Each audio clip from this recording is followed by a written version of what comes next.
बिस्मिल्लाहिर्रहमानिर्रहीम। आज हमारे पास लेक्चर नंबर 9 है। लेक्चर नंबर 9 के अंदर हमने जो 4th चैप्टर स्टार्ट किया था उसका लास्ट टॉपिक करना है। उसके बाद हम 5th चैप्टर पढ़ेंगे।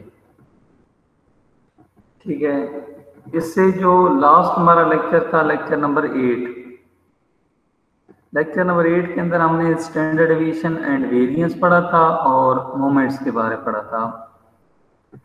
तो स्टैंडर्ड डेविएशन क्या होता है? Standard deviation is a square of variance and variance is the square root of standard deviation. ठीक है, सबसे अच्छी जो हमें मेजर मिलती हैं डिस्पर्जन के विद रिस्पेक्ट वो स्टैंडर्ड डेविएशन या वेरिएंस के थ्रू मिलती हैं। उसके बाद हमने एक मोमेंट्स का टॉपिक पढ़ा था। तो मोमेंट्स में क्या होता है, हमें कंबाइन बहुत सारी इंफॉर्मेशन मिल रही होती है। ठीक है, हमने first 4 moments about mean find की थी, जिसमें हमें जो फर्स्ट मोमेंट अबाउट मीन होती है वो डेटे का सेंटर बताती है। सेकंड जो मोमेंट्स होती है वो डेटे की वेरिएशन के बारे में बताती है। सेम इसी तरह जो थर्ड मोमेंट्स होती है वो स्क्यूनेस के बारे में बताती है, और जो फोर्थ मोमेंट होती है अबाउट मीन वो हमें कर्टोसिस के बारे में बताती है। तो आज का जो हमारा टॉपिक है वो हमने स्क्यूनेस और कर्टोसिस करने हैं। ये स्क्यूनेस और कर्टोसिस क्या होते हैं, ये हमारे पास चैप्टर नंबर 4 का लास्ट टॉपिक है। कोई भी इशू हो आप माइक ऑन करके डिस्कस कर सकते हैं।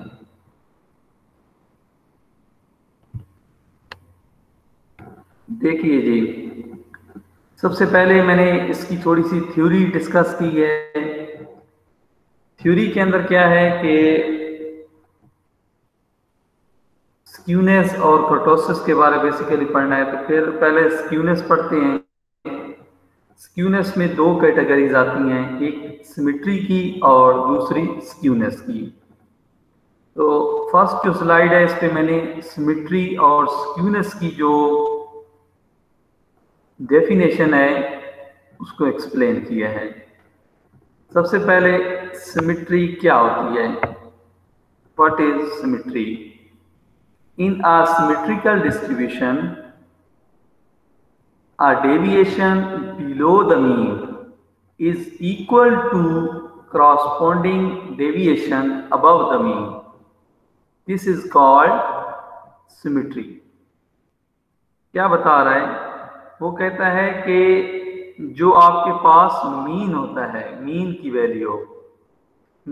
वैल्यू से अगर अबव का डेटा और बिलो का डेटा आपस में क्या हो, इक्वल हो। ठीक है, अगर आपके पास अरिथमेटिक मीन से अबव का डेटा और बिलो का डेटा आपस में इक्वल हो, तो वो जो डिस्ट्रीब्यूशन होती है या वो जो डेटा होता है वो डेटा क्या होता है, सिमेट्रिक होता है। उसे आप सिमेट्री भी कहते हैं या सिमेट्रिक डेटा हम उसको कहते हैं। ठीक है, मीन क्या होता है, सेंटर वैल्यू से अबव और बिलो का डेटा अगर सेम आ जाए, इसका मतलब है कि हमारा डेटा क्या है, सिमेट्रिक है। ठीक है, अगर अबव और बिलो का डेटा सेम नहीं होगा, इक्वल नहीं होगा, तो वहां पे फिर क्या होती है, डेटे में स्क्यूनेस होती है। ठीक है, सेकंड डेफिनेशन किसकी है, स्क्यूनेस की। तो स्क्यूनेस क्या है, देखिए, skewness is the lack of symmetry. ठीक है, सिमेट्री का लेक यानी कि जहां पे सिमेट्री कम होगी, सिमेट्री नहीं होगी, सिमेट्री खत्म हो जाएगी, तो वहां पे ऑटोमेटिकली क्या होगा, डेटा में स्क्यूनेस होगा, डिस्ट्रीब्यूशन में स्क्यूनेस होगा।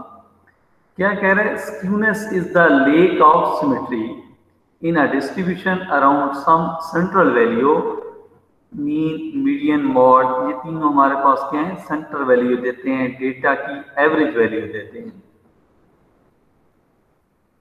It is the degree of asymmetry, इसको हम एसिमेट्री भी कहते हैं। ठीक है, फॉर एग्जांपल आपसे पूछा जाए कि एसिमेट्री क्या है, तो आप लोगों ने स्क्यूनेस के बारे में बताना है। तो स्क्यूनेस क्या है कि आपकी जो मीन वैल्यू है, मीन वैल्यू से डेटे का किसी एक तरफ मूव कर जाना, ठीक है, या पॉजिटिव साइड पे मूव कर जाना या नेगेटिव साइड पे मूव कर जाना।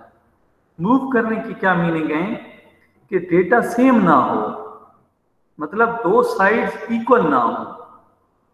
मिड में आपके पास सेंटर वैल्यू होगी, सेंटर से अबव का डेटा या बिलो का डेटा कम या ज्यादा हो, तो वो आपके पास क्या होगी चीज, सिमेट्री होगी, सॉरी स्क्यूनेस होगी। सिमेट्री में क्या होगा, अबव और बिलो का डेटा आपस में क्या होगा, इक्वल होगा। लेकिन स्क्यूनेस का क्या मतलब है, डेटे का अपनी सेंटर वैल्यू से मूव कर जाना, पॉजिटिव साइड पे मूव कर जाए या फिर नेगेटिव साइड पे,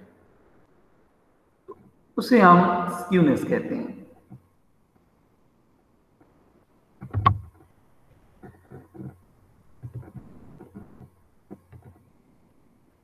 नेक्स्ट देखें जी, skewed distribution. There are 3 types. अब स्क्यूड जो डिस्ट्रीब्यूशन होती हैं उसकी 3 टाइप्स हैं हमारे पास। फर्स्ट टाइप कौन सी है, सिमेट्रिकल डिस्ट्रीब्यूशन, जिसकी अभी हमने डेफिनेशन भी पढ़ी है, सिमेट्रिक। ठीक है, तो सिमेट्रिकल डिस्ट्रीब्यूशन कब होगी, जब आपके पास डेटे का मीन, मीडियन और मॉड, इन तीनों की वैल्यू आपस में इक्वल आएगी, तो वो जो डेटा होगा या वो जो डिस्ट्रीब्यूशन होगी वो सिमेट्रिकल डिस्ट्रीब्यूशन होगी। ठीक है, यहां पे आपसे क्वेश्चन पूछा जा सकता है कि अगर आपके पास डिस्ट्रीब्यूशन जो है वो सिमेट्रिकल है, तो मीन, मीडियन, मॉड के बीच में क्या रिलेशन होगा, ये क्वेश्चन है। तो आप लोगों ने क्या बताना है कि मीन, मीडियन, मॉड ये आपस में इक्वल होंगे। ठीक है, जब भी आपके पास डेटा सिमेट्रिक होगा तो सिमेट्रिक डेटा में मीन, मीडियन और मॉड ये तीनों आपस में इक्वल होते हैं, इनकी जो आंसर आते हैं वो आपस में इक्वल होते हैं।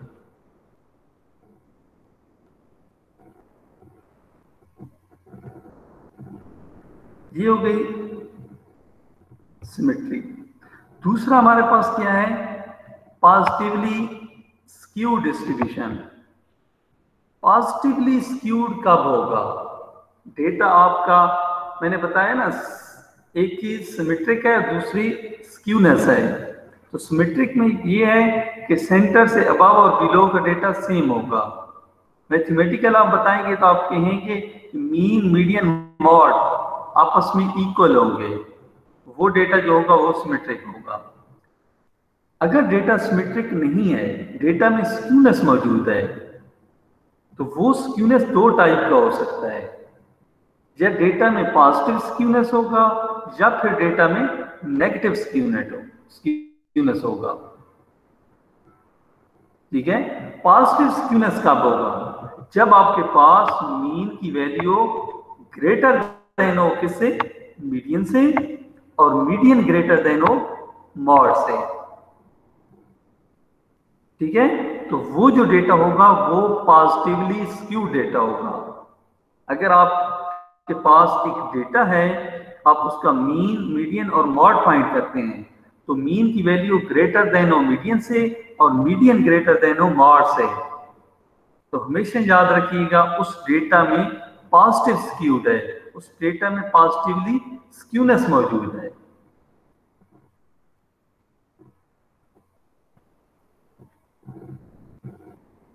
ठीक है, आगे हमारे पास है कि negatively skewed. Data negatively skewed कब होगा? डेटा में नेगेटिव स्क्यूनेस कब आएगा? जब आपके पास मीन की वैल्यू क्या हो? लेस देन हो। किससे? मीडियन से। और मीडियन की वैल्यू लेस देन हो किससे? मॉड से।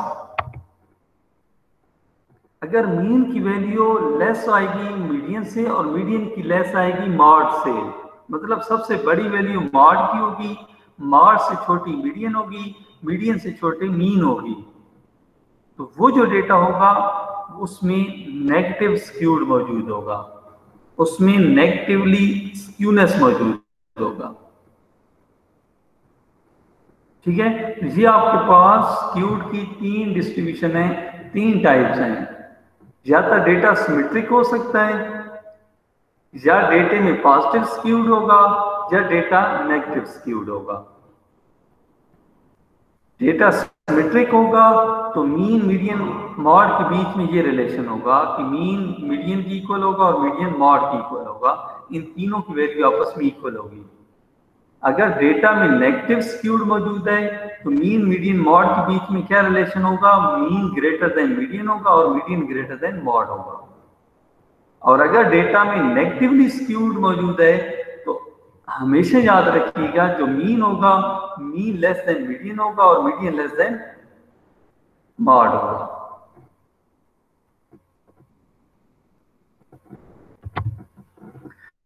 यहां पे देखें, यहां पे मैंने इसको ग्राफिकली शो किया है। ठीक है, वो तो काम था न्यूमेरिकली, हम लोगों ने इसको डिस्क्राइब किया है। अब यहाँ पे मैंने इसको ग्राफिकली डिस्क्राइब किया है।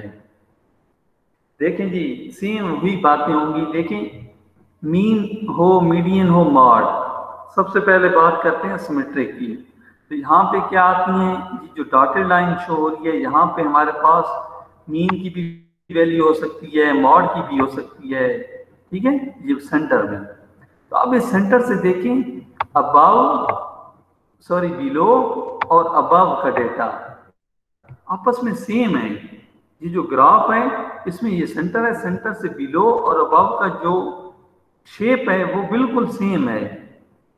इसका मतलब है ये सेंटर से बिलो का डेटा और अबव का डेटा आपस में इक्वल है।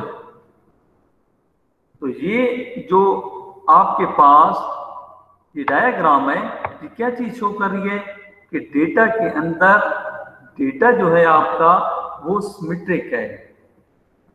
ठीक है, अगर आप इसी डेटे का मीन मीडियन मॉड फाइंड करते हैं तो उन तीनों की वैल्यू आपस में क्या आएगी? इक्वल आएगी। देखें ना, ये तीनों मीन मीडियन मॉड एक ही पॉइंट पे लाए कर रहे हैं, तीनों, इन तीनों की वैल्यू इक्वल आएगी अगर डेटा आपका सिमेट्रिक है तो। अब अगर आपके पास डेटा क्या है?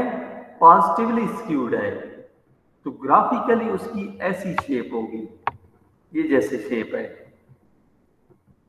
ठीक है, अगर आपने इन शॉर्ट वर्ड बताना है किसी को तो ये बताना है कि अगर हमारे पास जो टेल है, ग्राफ की टेल राइट साइड पे होगी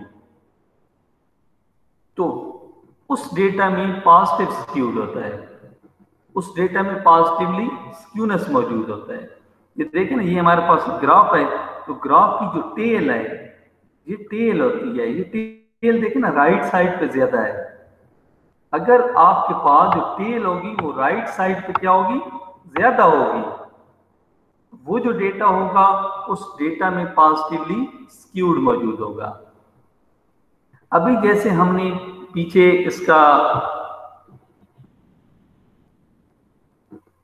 इसको मैंने न्यूमेरिकल किया है तो उसके थ्रू भी ये चीज शो कर रहा है। देखें ना, ये होता है ओरिजिन किसी भी ग्राफ का, यहाँ पे वैल्यू क्या होती है? 0। ठीक है, अब 0 से देखें ना, ये डेटा इधर बढ़ रहा है, तो सबसे बड़ी वैल्यू किसकी है? मीन की। ठीक है, मीन से पीछे की वैल्यू किसकी है? स्मॉल। मीन से लेस क्या है? मीडियन। और फिर मीडियन से लेस क्या है? मॉड। ठीक है, अगर आप इसको इस तरफ से देखें तो mean is greater than median and median is greater than mod. इस चीज से भी ये ग्राफ शो कर रहा है कि इसमें पॉजिटिव स्क्यूड है। और अगर आप शॉर्ट वर्ड में बताना चाहते हैं तो उसका ये सीन है कि अगर हमारे पास जो ग्राफ होता है नॉर्मल का, उसकी जो टेल है वो राइट साइड पे हो ज्यादा होगी तो वो डेटा क्या होगा, पॉजिटिवली स्क्यूड होगा। अब दूसरा यहाँ पे नेगेटिवली स्क्यूड है। ये नेगेटिवली स्क्यूड में देखें तो लेफ्ट साइड पे अगर आपकी टेल ज्यादा है, ये देखें ना, ये लेफ्ट साइड है हमारी, तो लेफ्ट साइड पे क्या है, टेल ज्यादा है। तो अगर लेफ्ट साइड पे टेल ज्यादा होगी तो वहां पे डेटा में क्या होगा, नेगेटिवली स्क्यूड होगा डेटा। ठीक है, तो उसमें फिर आप खुद देखें, यहाँ पे ओरिजिन होता है इस ग्राफ का, यहाँ पे वैल्यू होती है 0। अब 0 से आगे चलेंगे तो सबसे पहले किसकी वैल्यू आ रही है, मीन की। तो मीन क्या है, मीन इज लेस देन किससे है, नेक्स्ट जो वैल्यू आ रही है किसकी, मीडियन की। और मीडियन क्या है, मीडियन लेस देन किससे है, मॉड से। ठीक है, तो इस ओरिजिन से सबसे दूर किसकी वैल्यू है, मॉड की। तो मॉड ग्रेटर देन मीडियन और मीडियन ग्रेटर देन क्या है, मीन। तो यहाँ पे ये जो ग्राफ है ये नेगेटिवली स्क्यूड डेटे को शो कर रहा है। यहां तक कोई इशू है तो आप लोग डिस्कस कर सकते हैं मेरे साथ, सिमेट्रिक और स्क्यूनेस के अंदर।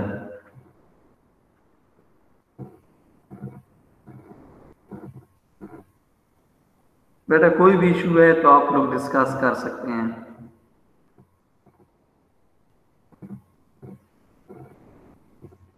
सर वो स्क्यूनेस की डेफिनेशन एक बार रिपीट कर दें। अच्छा जी, देखिए जी, मैंने दो चीजों का अभी तक नाम लिया, एक सिमेट्रिक और एक स्क्यूनेस है।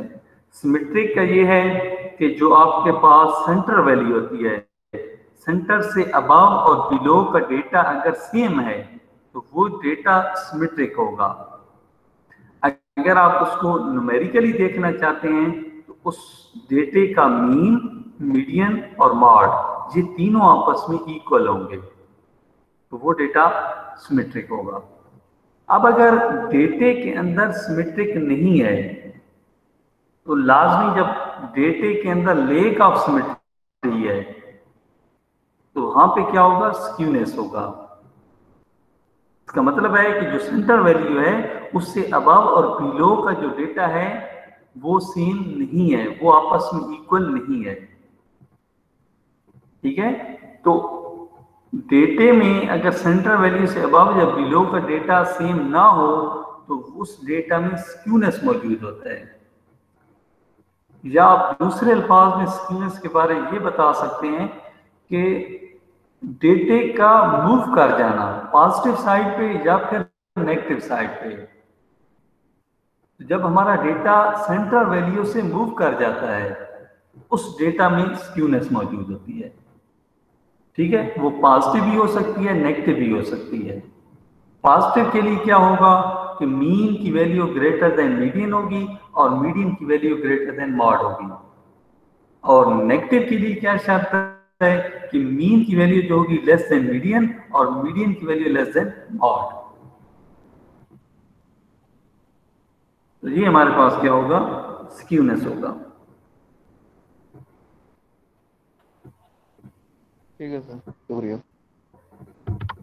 चलिए नेक्स्ट क्या है कि अब हमने जितना भी काम पढ़ा है यहाँ पे उसको क्या करना है, उसको हमने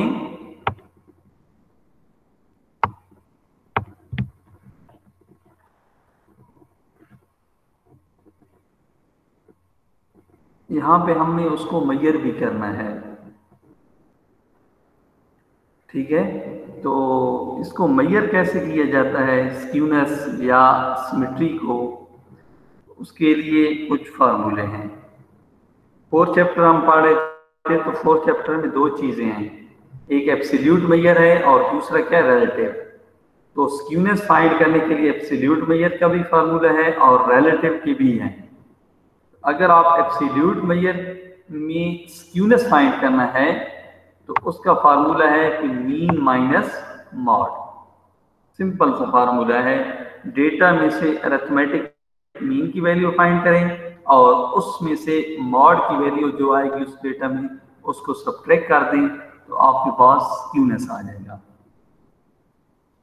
लेकिन ये जो मेथड है ये कोई रिलायबल मेथड नहीं था, ठीक है। इसको कुछ अर्सा यूज किया गया था लेकिन इसके जो रिजल्ट्स थे उनकी बेस पे हम डिसीजन नहीं ले सकते थे, क्योंकि इसका जो भी आंसर आता है तो उसकी कोई बाउंड्री नहीं थी कि इसका आंसर कहाँ से कहाँ तक आ सकता है, कौन से आंसर पे कौन से वाला स्क्यूनेस होगा वो इसमें नहीं बताया गया था। तो इसीलिए जब भी आप स्क्यूनेस का टॉपिक पढ़ेंगे तो उसमें आप जो आपके पास रिलेटिव मेजर होती है, रिलेटिव मेजर को आप ज्यादा वैल्यू देते हैं,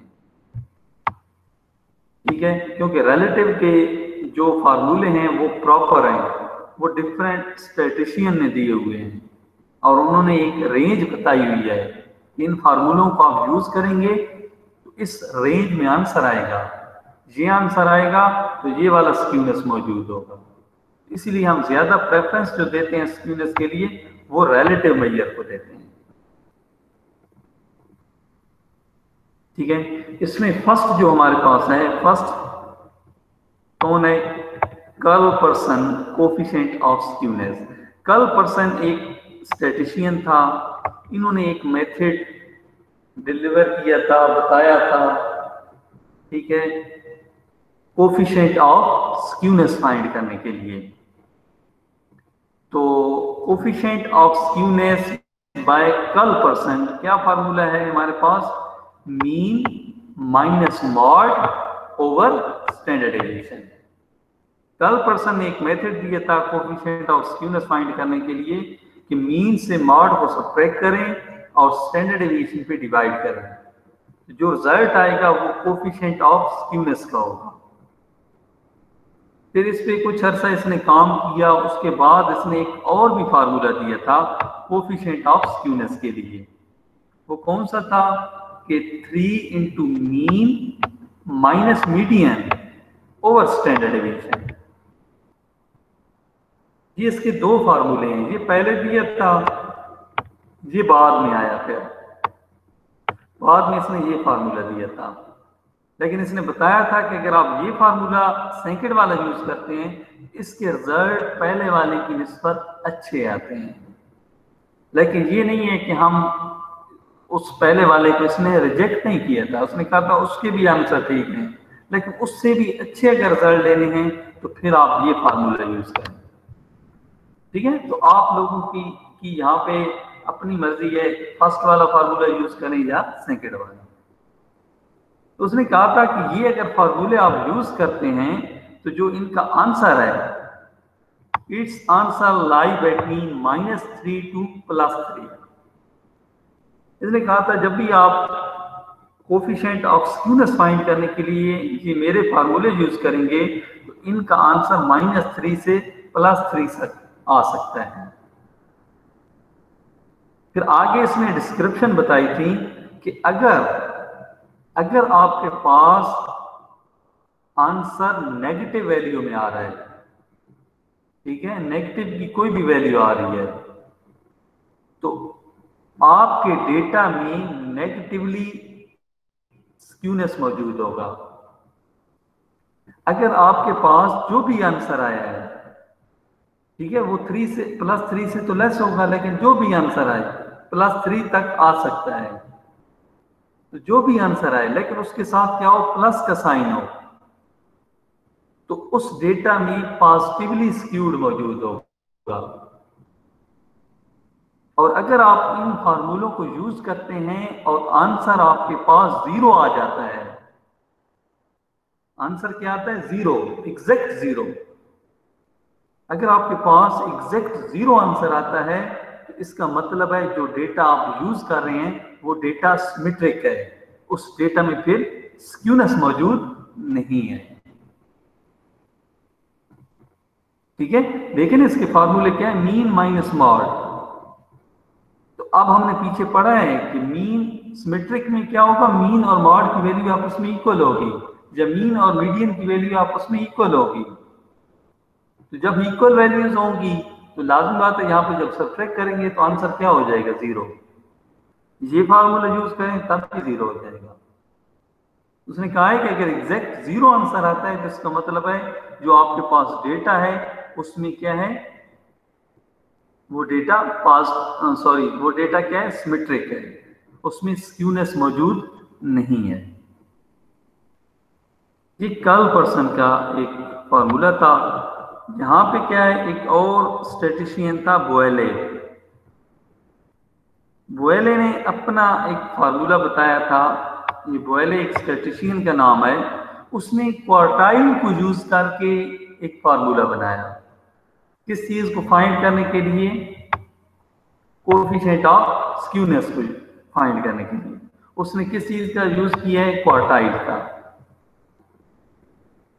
तो हमें उसने फार्मूला बताया कि कोएफिशिएंट ऑफ स्क्यूनेस फाइंड करना हो तो क्या करना है, first quartile plus third quartile minus 2 into second quartile divide by third quartile minus first quartile. उसने कहा है कि आप अपने डेटा से first second third 3 quartile find कर लें और इस फार्मूले में क्या करें, पुटिंग कर दें। तो आपके पास जो आंसर होगा वो आंसर कहां पे लाई करेगा, -1 से +1 तक वैल्यू आ सकती है, कोई भी आ सकती है, -1 से +1 तक। जब भी आप बोएले कोएफिशिएंट को यूज करेंगे तो फिर इसने इसकी इंटरप्रिटेशन ये बताई थी कि अगर आपके पास माइनस का कोई आंसर आता है, कोई भी आंसर आता है, उसके साथ नेगेटिव का साइन है, तो जो भी डेटा आप यूज कर रहे हैं उसमें नेगेटिवली स्क्यूनेस मौजूद होगा। और अगर आपके पास आंसर पॉजिटिव वैल्यू आती है तो जो भी आप डेटा यूज कर रहे हैं उसमें क्या होगा, पॉजिटिवली स्क्यूड मौजूद होगा। और अगर आपने ये क्वार्टाइल वाला फार्मूला यूज किया है, ये जो उसने क्वार्टाइल को यूज करके फार्मूला बनाया, तो उसने कहा ये अगर आप फार्मूला यूज करें और आंसर 0 आ जाता है तो वो जो डेटा होगा वो क्या होगा, सिमेट्रिक डेटा होगा, उसमें स्क्यूनेस मौजूद नहीं होगा। ये बोएले का फार्मूला है। थर्ड हमारे पास क्या है, पेयरसन। ये भी एक हमारे पास क्या था, स्टैटिस्टिशियन था। इसने मोमेंट्स को यूज किया है और क्या चीज फाइंड करके दी है, कोएफिशिएंट ऑफ स्क्यूनेस। पेयरसन ने मोमेंट्स को यूज किया है और कोएफिशिएंट ऑफ स्क्यूनेस बताया है। ठीक है, इसका क्या फार्मूला था कोएफिशिएंट ऑफ स्क्यूनेस के लिए, थर्ड, देखें ना, m3 का स्क्वायर ओवर m2 का क्यूब। उसने कहा है कि थर्ड मोमेंट का आप स्क्वायर ले लें और सेकंड मोमेंट का क्यूब पे डिवाइड करेंगे तो आपके पास जो आंसर होगा वो -2 से +2 तक आएगा। ठीक है, थर्ड मोमेंट का square divided by second moment का क्यूब, डिवाइड करेंगे, आंसर आपके पास -2 से +2 की रेंज में ही आएगा। आगे इसने भी वही इंटरप्रिटेशन बताई है कि आंसर अगर नेगेटिव में आता है तो नेगेटिवली स्क्यूड है, आंसर अगर पॉजिटिव में आता है तो पॉजिटिवली स्क्यूड डेटा है, और आंसर अगर आप लोगों के पास किस में आता है, 0 आता है, एग्जैक्ट 0, तो फिर डेटा में स्क्यूनेस मौजूद नहीं है, वो डेटा सिमेट्रिक है।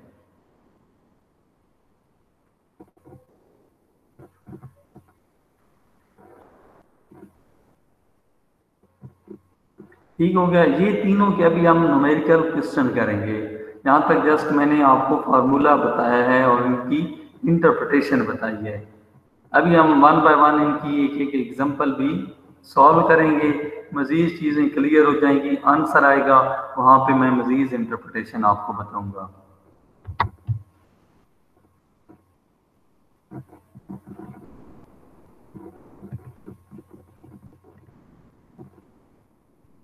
देखिए जी, find Karl Pearson coefficient of skewness in given data this. वो कहता है कि आपको ये डेटा गिवन है, कर्ल परसेंट को आप यूज करें और क्या चीज फाइंड करें, कोफिशिएंट ऑफ स्क्यूनेस। अब जैसे कर्ल परसेंट का नाम लिया जाएगा तो आपके माइंड में इसके फार्मूले आने चाहिए कि कर्ल परसेंट ने फार्मूला कौन सा यूज किया था। तो एक तो उसने यूज किया था mean minus mode over standard deviation, दूसरा उसने यूज किया था 3 into mean minus median over standard deviation. तो अब जो भी आपको डेटा गिवन है, सबसे पहला काम क्या है कि आप लोगों ने ये तीन चीजें फाइंड करनी है। फर्स्ट वाला अगर फार्मूला यूज करेंगे इसका, तो उसके लिए आपको मीन फाइंड करना होगा, मॉड फाइंड करना होगा और स्टैंडर्ड डेविएशन फाइंड करनी होगी। इस एक डेटा की ये तीन चीजें आप लोगों ने फाइंड करनी होगी। देन उस फार्मूले में पुट करेंगे, जो भी आंसर आएगा उसको फिर इंटरप्रेट करेंगे। तो ये आपको x का डेटा गिवन दिया है, ठीक है सारा। मैं इससे क्या करता हूँ, समीशन x, मैंने इन सारी वैल्यूज को क्या किया है, सम किया है। समीशन x मेरे पास क्या है, 73। 73 जब आया तो मैं इसमें से मीन फाइंड कर सकता हूँ, अरिथमेटिक मीन या x बार अरिथमेटिक मीन को हम शो करते हैं। क्या फार्मूला था, summation x over n। Summation x हमारे पास 73 है, सम जो आया है, और ऑब्जर्वेशन n की तादाद कितनी है, 9। वो जो वैल्यूज गिवन थी वो 9 वैल्यूज थी। जब आपने मीन इसका फाइंड किया तो वो कितना क्या आया है, 8.11। ये आपके पास मीन की वैल्यू आ गई, ठीक है। एक चीज हमने फाइंड कर ली। इसके अलावा हमने मॉड फाइंड करना था, ठीक है, क्योंकि फार्मूले के अंदर जितनी चीजों की रिक्वायरमेंट है हमने उस डेटा में से वो चीजें फाइंड करनी है। फर्स्ट चीज हमने फाइंड कर ली, जो इसका हमें डेटा गिवन है उसके मुताबिक हमने फर्स्ट चीज फाइंड कर ली, मीन की वैल्यू, वो हमारे पास 8.11 आ गई। अब दूसरी चीज उस डेटा में क्या थी, मॉड था। वो जो हमारे पास इसका फार्मूला था उसमें दूसरा मॉड था। तो मॉड कैसे हम फाइंड करेंगे, आपको अनग्रुप डेटा गिवन है, अनग्रुप डेटा में मॉड कैसे फाइंड किया जाए, तो वो आप माइंड रिवाइंड करेंगे पीछे 3rd चैप्टर में। तो मॉड क्या था, most repeated value in our data. आपके डेटा की सबसे ज्यादा बार रिपीट होने वाली जो वैल्यू होती है वो मॉड होती है, ठीक है। तो हम वापस अपने डेटा पे जाएंगे। ये हमारे पास डेटा है, ठीक है जी, ये डेटा है। अब इस डेटा में देखिए मोस्ट रिपीटेड वैल्यू कौन सी है। तो इस डेटा में जी 7 है जी, 7 है, ठीक है, बिल्कुल ठीक है। देखिए जी 7 क्या है, 4 टाइम आ रहा है, ठीक है। 8 देखिए ना, 8 3 टाइम है। तो मोस्ट रिपीटेड कौन हो गया, 7 हो गया, क्योंकि जी 4 टाइम आ रहा है। तो 7 क्या होगा, 7 इज अ मॉड, ठीक है। सिंपल सी कैलकुलेशन है इसकी। मॉड कैसे फाइंड कर लिया हमने, most repeated value. Most repeated हमारे पास डेटा में 7 थी, तो 7 हमारे पास क्या आ जाएगा, मॉड आ जाएगा। दो चीजें हमने फाइंड कर ली। अब हम क्या कर रहे हैं, तीसरी चीज और भी हमारे पास एक थी, स्टैंडर्ड डेविएशन फाइंड करना। स्टैंडर्ड डेविएशन फाइंड करना, तो अनग्रुप डेटा है तो स्टैंडर्ड डेविएशन का ये फार्मूला हमने कल के लेक्चर में पढ़ा था। क्या था, summation x minus x bar का square over n whole under root. अब हमें इस सम की जरूरत है, summation x minus x bar whole square.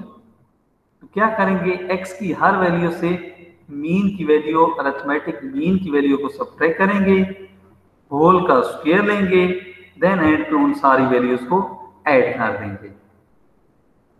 यहाँ पे देखिए, यहाँ पे मैंने क्या किया है बेसिकली, देखिए x की वैल्यूज हैं, इनसे मीन की वैल्यू सब्ट्रैक्ट की है। मीन मेरे पास क्या आया था 8.11। नेक्स्ट स्लाइड पे जो आया है अरिथमेटिक मीन की जो वैल्यू आई थी x बार की, वो हमारे पास क्या आई थी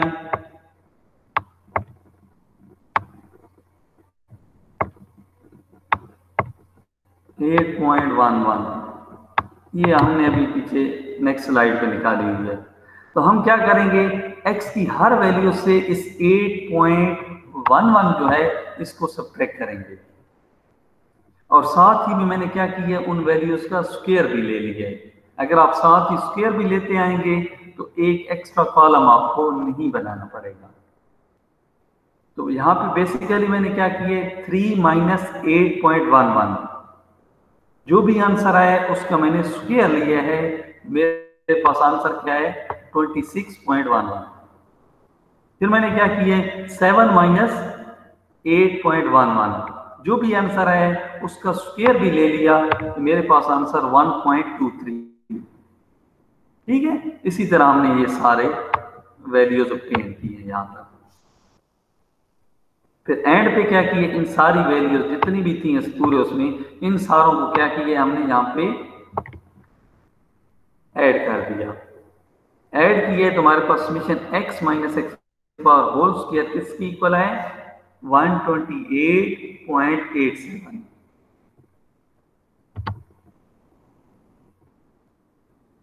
ठीक है, अब हम क्या करेंगे,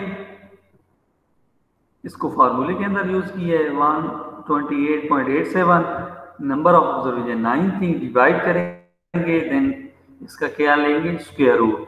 तो स्टैंडर्ड डेविएशन की वैल्यू मेरे पास आई है 3.78। ठीक है, अब देखिए आप लोगों ने तीन चीजें फाइंड कर ली, ये दूसरी चीज थी और ये हमारे पास क्या है तीसरी चीज है। तीन चीजें फाइंड कर ली, कर्ल पर्सन के फार्मूले में जो तीन चीजें थी वो हमने फाइंड कर ली। अब कर्ल पर्सन का हमने ये फर्स्ट वाला फार्मूला लगाया है कि mean minus mode over standard deviation. Mean हमारे पास 8.11, मॉड हमारे पास 7 था और स्टैंडर्ड डेविएशन की वैल्यू क्या है 3.78। 8.11 से 7 सब्ट्रैक्ट किया, 3.78 पे डिवाइड किया, तो हमारे पास कोफिशिएंट ऑफ स्क्यूनेस की वैल्यू क्या आई है हमारे पास 0.29। कोफिशिएंट ऑफ स्क्यूनेस क्या आया है 0.29। तो अब आप खुद बताएं यहाँ पे कौन सा स्क्यूनेस होगा। कोई एक बच्चा माइक ऑन करके बताए कि यहाँ पे कौन सा स्क्यूनेस होगा, पॉजिटिव होगा, नेगेटिव होगा या डेटा सिमेट्रिक होगा। सर पॉजिटिव होगा। हाँ, यहाँ पे गुड पॉजिटिव स्क्यूनेस होगा। लेकिन आपकी वैल्यू क्या है 0.29 पॉजिटिव वैल्यू है। ठीक है, तो पॉजिटिव वैल्यू आई, डेटा जो आपको गिवन पीछे था उसमें क्या है पॉजिटिवली स्क्यूड डेटा है, उसमें पॉजिटिव स्क्यूनेस मौजूद है। देखिए हमारे पास कर्ल पर्सन था, इसमें और कोई इशू है पूछना है तो आप पूछ सकते हैं। नहीं सर क्लियर है, समझ आ गया। चलें जी, गुड। नेक्स्ट एग्जांपल मैंने की है बोएले की। ठीक है, जो हमने सैंकेड स्टैटिस्टिशियन का पढ़ा था बोएले, तो ये मैंने सैंकेड जो एग्जांपल की है ये उसी की मैंने सॉल्व की है। लेकिन इस एग्जांपल के अंदर थोड़ा सा ये है कि क्वार्टाइल के क्वेश्चन जो थे वो हमने थर्ड चैप्टर में भी किए, फिर फोर्थ चैप्टर में भी उनको सॉल्व किया, तो फिर मैंने यहाँ पे उनको सॉल्व नहीं किया। ठीक है, आपके पास वो लेक्चर मौजूद हैं, क्वार्टाइल फाइंड कैसे करते हैं उनसे वो आपको प्रॉपरली पता है। ठीक है, 2 चैप्टरों में आपने फाइंड किए हैं, तो मैंने जस्ट वहाँ से डेटा ले लिया। ठीक है, फाइंड वहाँ पे किए थे। तो ये देखिए ना, लेक्चर नंबर 6 जो आप लोगों के पास है उसमें एग्जांपल नंबर जो 1 है, ठीक है, उसमें हमने क्वार्टाइल फाइंड किए थे। तो वहां पे वही कैलकुलेट फर्स्ट क्वार्टाइल की वैल्यू वहां पे क्या आई थी, 15 आई थी। सेकेंड क्वार्टाइल की वैल्यू वहां पे क्या आई थी, 52, और थर्ड क्वार्टाइल की वैल्यू क्या आई थी, 80। By Bowley quartile coefficient of skewness calculate the coefficient of skewness. इतना क्वेश्चन भी गिवन हो सकता है, मतलब मैं आपको फर्स्ट सेकेंड और थर्ड क्वार्टाइल दे दूं और कहूं कि जरा बोयले इस पे लगाएं और मुझे बताएं कि डेटा के अंदर कौन सा स्क्यूनेस होगा। ठीक है, इतना भी क्वेश्चन आ सकता है। अगर लेंथी यानी कि क्वेश्चन में ये मैं दूं तो फिर मैं आपको डेटा दूंगा। ठीक है, डेटा दूंगा और कहूंगा कि इस पे बोयले अप्लाई करना है। तो सबसे पहले आप लोग क्या करेंगे, इससे क्वार्टाइल फाइंड करेंगे, फर्स्ट सेकेंड थर्ड। वो मैंने आप लोगों को बता दी है कि क्वार्टाइल हमने लेक्चर नंबर 6 में एग्जांपल 1 में ये क्वार्टाइल फाइंड किए हैं और उन्हीं की ये वैल्यूज मैंने यहाँ पे लिखी है। ठीक है, काम थोड़ा सा शॉर्ट हो जाएगा यहाँ पे इसी। तो हमने इस पे Bowley quartile coefficient of skewness find करना था। तो ये देखें मैंने फार्मूला लगाया है कोफिशिएंट ऑफ स्क्यूनेस। बोयले के विद रिस्पेक्ट क्या फार्मूला था, first quartile plus third quartile minus 2 second quartile over third quartile minus first quartile. First quartile 15 है, थर्ड क्वार्टाइल 80 है, माइनस 2 इंटू सेकेंड क्वार्टाइल 52 है over third quartile 80, first quartile क्या है 50। ठीक है, इस 2 को अंदर मल्टीप्लाई करेंगे, ये दोनों ऐड हो जाएंगे, ये सब्ट्रैक्ट होगा, ये इससे सब्ट्रैक्ट होगा, डिवाइड करेंगे। एट द एंड आप लोगों के पास आंसर क्या है कोफिशिएंट ऑफ स्क्यूनेस का, माइनस 0.14। ठीक है, माइनस 0.14। तो यहाँ पे कौन सा कोफिशिएंट ऑफ स्क्यूनेस होगा, नेगेटिव होगा, नेगेटिव। ठीक है, गुड। यहाँ पे हमारे पास नेगेटिव स्क्यूनेस मौजूद होगा क्योंकि हमारे पास आंसर क्या है, नेगेटिव आया है। और इसके जब मैं बोयले का वो आपको फार्मूला वहाँ पे समझाया तो वहाँ पे बताया था इसकी इंटरप्रिटेशन कि आंसर कौन कौन से हैं, तो वहाँ पे कौन सा स्क्यूनेस होगा, नेगेटिव वैल्यू आई है। तो इस डेटा के अंदर नेगेटिवली स्क्यूड मौजूद है।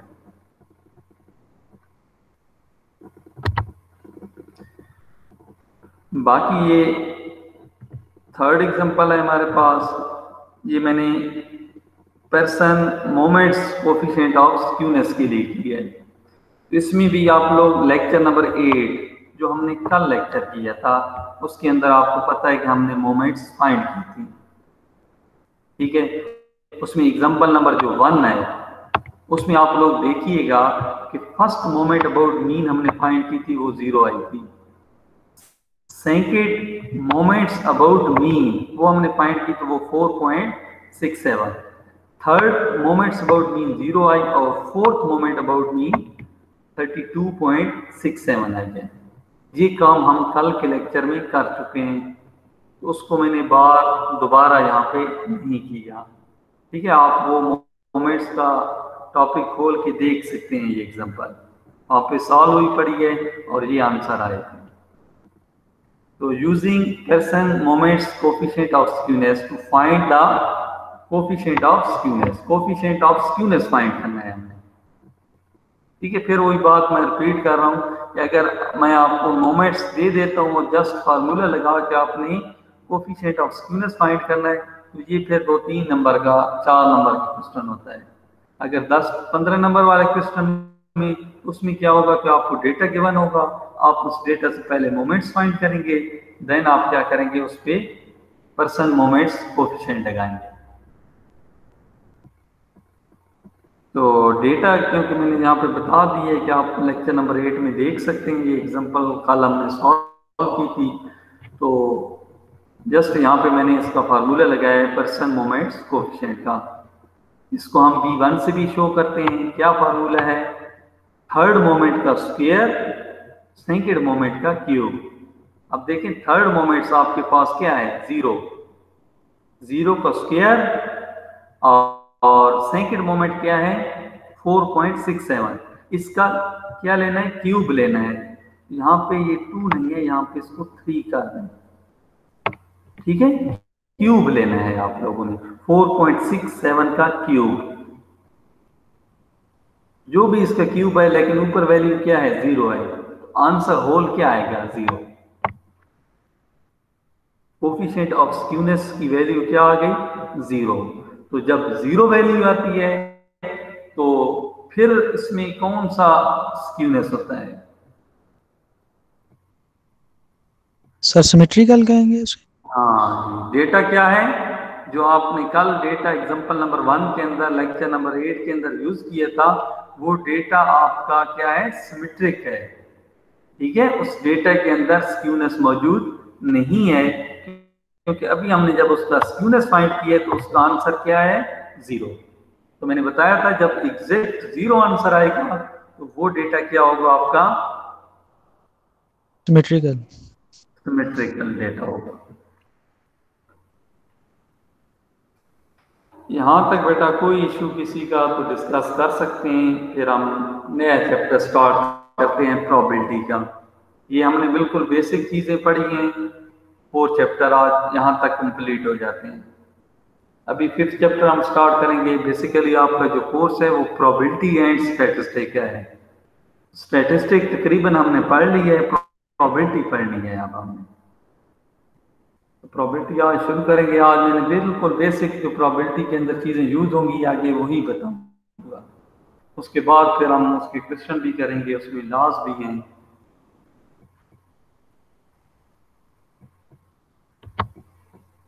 ओ सॉरी, ये देखें ना जी, अभी तो कर्टोसिस भी रहता है, ये तो स्क्यूनेस का टॉपिक ही है। सॉरी मैं भूल गया, मैंने कहा शायद हमने ये कंप्लीट कर लिया है। तो हमने सिर्फ स्क्यूनेस का टॉपिक कंप्लीट किया है, कर्टोसिस नहीं किए।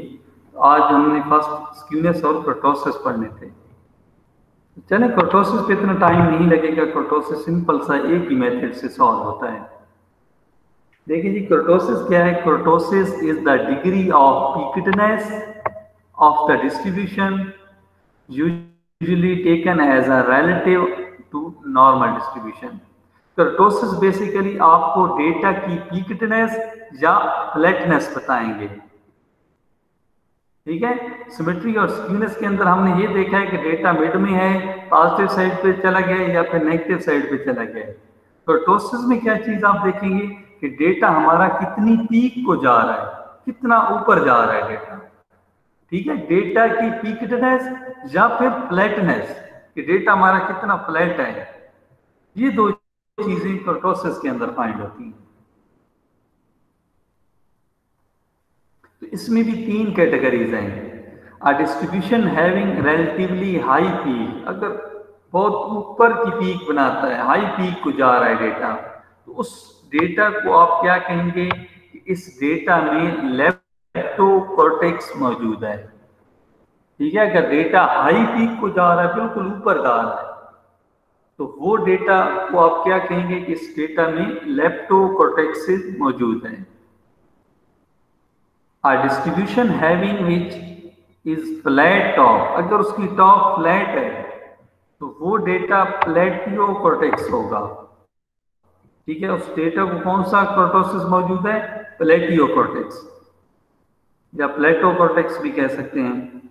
The normal distribution which is neither very peak nor very flat, अगर जो आपके पास डिस्ट्रीब्यूशन बने वो ना बहुत ज्यादा ऊंची गई हो, ना बहुत ज्यादा बिल्कुल फ्लैट हो, ना बिल्कुल पीक पे हो, तो उसे आप नॉर्मल कहते हैं, ठीक है। नॉर्मल, या फिर क्या कहेंगे कि इस डेटा के अंदर मेसोकॉर्टेक्स मौजूद है, मेसो या फिर नॉर्मल कह सकते हैं। देखिए जी, यहाँ पे और चीज क्लियर हो जाएगी। मैंने इसकी डायग्राम बनाई है, देखिए ना, ये मेरे पास एक डेटा था, मेरे पास ये इसकी शेप बनी है, ये देखिए ना हाई पीक को जा रहा है। हाई पीक को जाएगा तो क्या होगा? लेप्टोकॉर्टेक्स डिस्ट्रीब्यूशन होगी, या डेटा के अंदर लेप्टोकॉर्टेक्स मौजूद होगा। ये देखिए ना, दूसरा ये है, ये देखें बिल्कुल फ्लैट सा है, बिल्कुल फ्लैट सा होगा तो डेटा के अंदर क्या होगा, प्लेटो कॉर्टेक्स होगा। और ये जो मिड में है, इस मिड वाली को आप देखें तो डेटा के अंदर ये वो डिस्ट्रीब्यूशन है जो ना ज्यादा हाई ऊपर गई है और ना ज्यादा फ्लैट है नीचे। तो ये क्या है, ये नॉर्मल है। इसे आप नॉर्मल डिस्ट्रीब्यूशन कर्व भी कह सकते हैं। या फिर आप क्या कहेंगे कि इस डेटा के अंदर मेसोकॉर्टेक्स मौजूद है। ये मेसोकॉर्टेक्स डिस्ट्रीब्यूशन है क्योंकि ये ना बिल्कुल पीक को गई है और ना ज्यादा ये फ्लैट है। ठीक है, अगर आप ग्राफिकली इसको सॉल्व करेंगे इस टाइप की शेप बनेगी तो आप उनको इंटरप्रेट करेंगे। हाई पी को जा रहा है तो लेप्टोकॉर्टेक्स, बिल्कुल नीचे फ्लैट सा है प्लेटोकॉर्टेक्स, और ना अगर पीक को जाए ना फ्लैट हो तो वो डेटा नॉर्मल है, या उसे आप मेसोकॉर्टेक्स भी कह सकते हैं।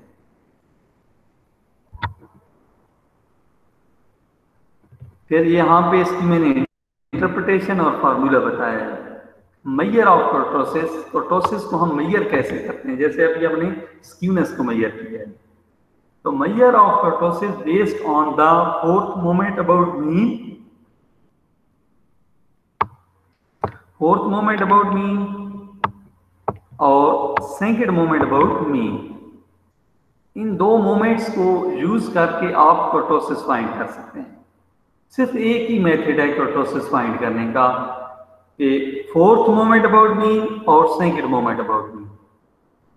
मोमेंट्स कोफिशिएंट ऑफ कर्टोसिस आप B2 से शो करेंगे, किसकी इक्वल होगा, fourth moment about mean over second moment about mean का स्क्वायर। डिवाइड करेंगे तो आपके पास जो आंसर आएगा वो कर्टोसिस का होगा। सिर्फ इसका एक ही मेथड है, सिंपल सा फार्मूला है। ये जस्ट किसके थ्रू, ये मोमेंट्स के थ्रू ही फाइंड हो सकता है बस। तो अब इसकी इंटरप्रिटेशन देखिए जी। अगर फर्स्ट क्या है कि इफ B2 क्या है, ये कर्टोसिस ग्रेटर देन 3, अगर आपके पास B2 की वैल्यू 3 से ग्रेटर आ जाती है, डेटा के अंदर कौन सा कर्टोसिस मौजूद होगा, लेप्टोकॉर्टेक्स मौजूद होगा। आपने क्वेश्चन सॉल्व किए हैं, आंसर आपके पास जो आया है उसका आंसर क्या था, ग्रेटर देन 3 था। तो आपके डेटा में कौन सा है, लेप्टोकॉर्टेक्स मौजूद है।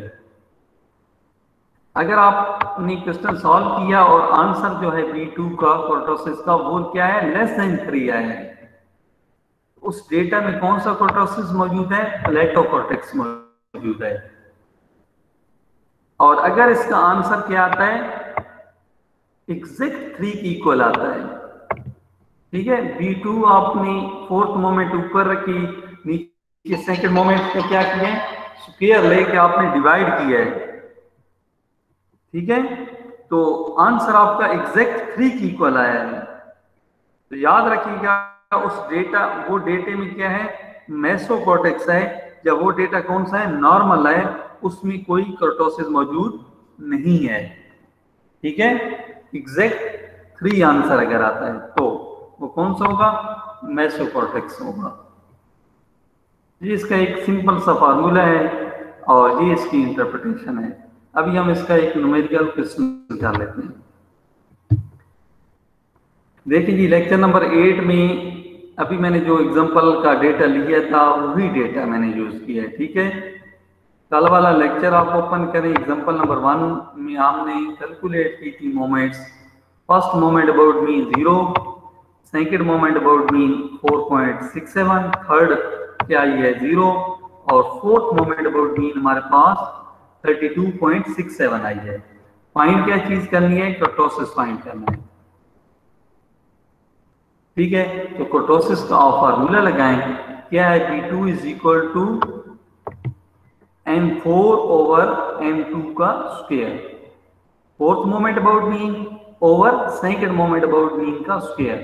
ये देखिए, फोर्थ मोमेंट अबाउट मीन 32.67 और सेकंड मोमेंट अबाउट मीन क्या है 4.67 और उसका स्क्वायर, इसका पहले स्क्वायर लेंगे, उसके बाद 32.67 के इसको डिवाइड करेंगे, तो आपके पास एक आंसर आएगा B2 का। यहाँ पे मेरे पास B2 का आंसर आया 1.50। तो अब यहाँ पे मुझे बताएं कौन सा कर्टोसिस होगा।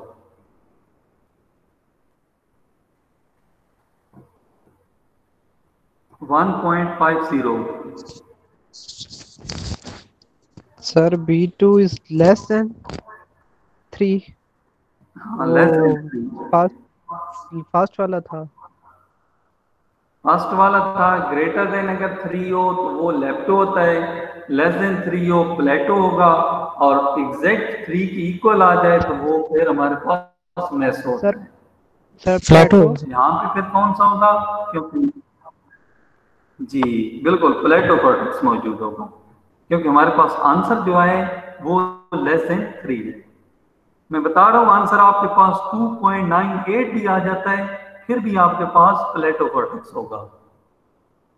ठीक है, ये नहीं है कि आप देखें कि आंसर हमारा बिल्कुल 3 के करीब का रहे तो हम उसको मेसो कह दें, या फिर उससे थोड़ा सा अबव है तो फिर उसको हम प्लेटो और लेप्टो कह दें। तो ये चीज बिल्कुल एग्जैक्ट पे डिपेंड करती है। ठीक है, बिल्कुल एग्जैक्ट 3 से लेस कोई भी चीज आ 2.9 भी आ जाए तो फिर भी प्लेटो होगा।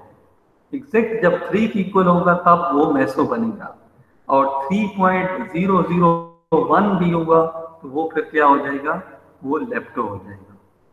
इस क्वेश्चन में हमारे पास जो पीछे बैक में हमारे पास डेटा है, उस डेटा में प्लेटो कॉर्टेक्स मौजूद है।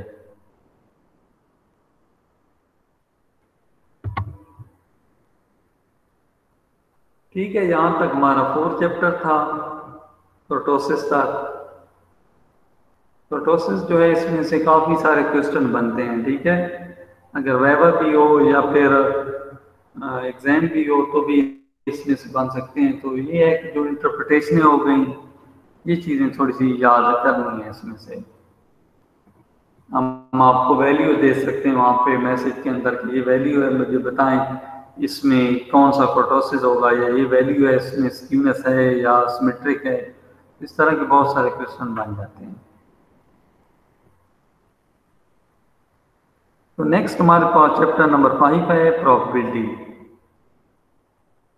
प्रोबेबिलिटी को हम कोशिश करेंगे बिल्कुल ज़्यादा से ज़्यादा इसकी चीज़ें पढ़ें, क्योंकि आप लोगों का मेन जो सब्जेक्ट है प्रोबेबिलिटी एंड स्टैटिस्टिक था। तो स्टैटिस्टिक हमने काफ़ी सारी पढ़ी है, जो पीछे पढ़ी है वो सारी स्टैटिस्टिक का काम था, स्टैटिस्टिक और डिस्क्रिप्टिव स्टैटिस्टिक। और अब हम प्रोबेबिलिटी इसकी पढ़ेंगे। प्रोबेबिलिटी में आज हम बेसिक कर लेते हैं, फिर हम इसके डिफरेंट और चीज़ें करेंगे।